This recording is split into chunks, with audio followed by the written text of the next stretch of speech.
When do you think you saw the biggest swing of your net worth? 2022, Really? big time. What happened in 2022? Was it it was a positive swing? Oh yeah. What happened? We had Jackass Forever come out, and I had built my own revenue streams that they were set up in a place for all of the media machine supporting Jackass Forever to really just energize all of these revenue streams that I had with the merch, with my tour. I made it from performing in comedy clubs to booking theaters. And so like one night in a theater, I would be making the amount of money that I would make per week in a comedy club. So like it was just an exponentially aberrationally strong year. The one thing I found surprising is that you were doing a video with Wee Man and mentioned that Wild Boys paid less than the residuals of Bad Grandpa. Oh yeah.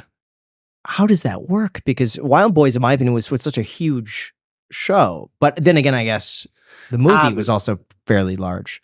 The TV deals with MTV were not very lucrative, and with the movies, we got our profit participation, albeit our profit participation was, I'm not going to say negligible, but a very tiny percentage.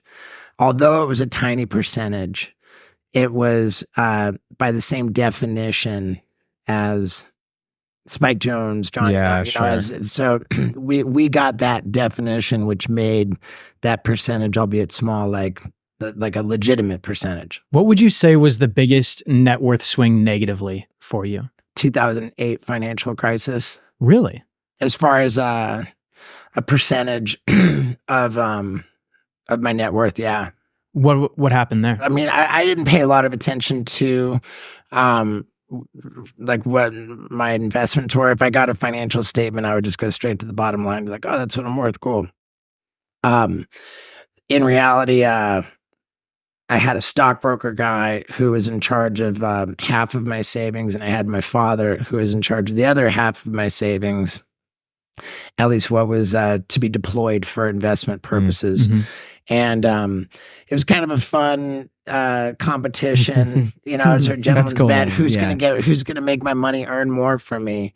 And I believe that they were both just very into the stock market, and so being heavily invested in the stock market in September of 2008 meant that, what was it, 50% of mine,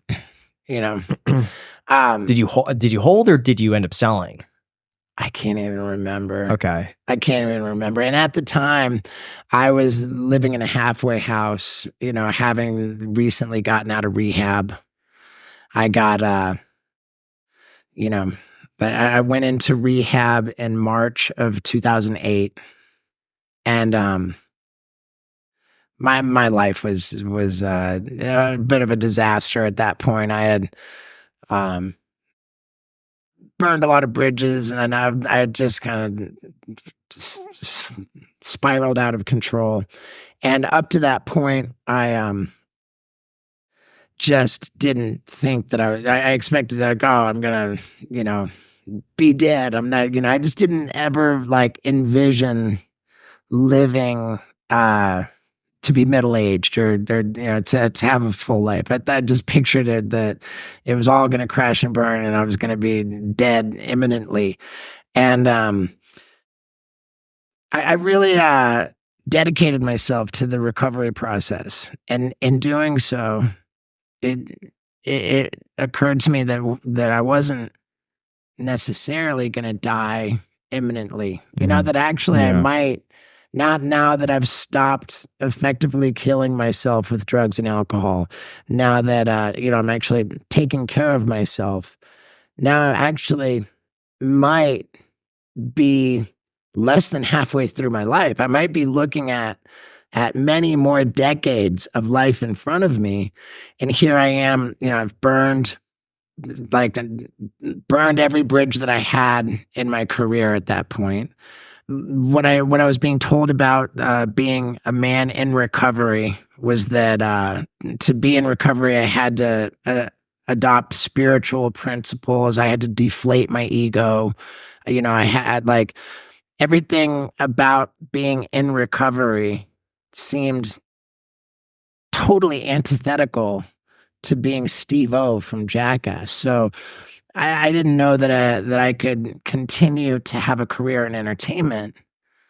My financial future felt very uncertain. And then come September, Yikes. half of my Yeah. savings was obliterated. So yeah, it was a scary time.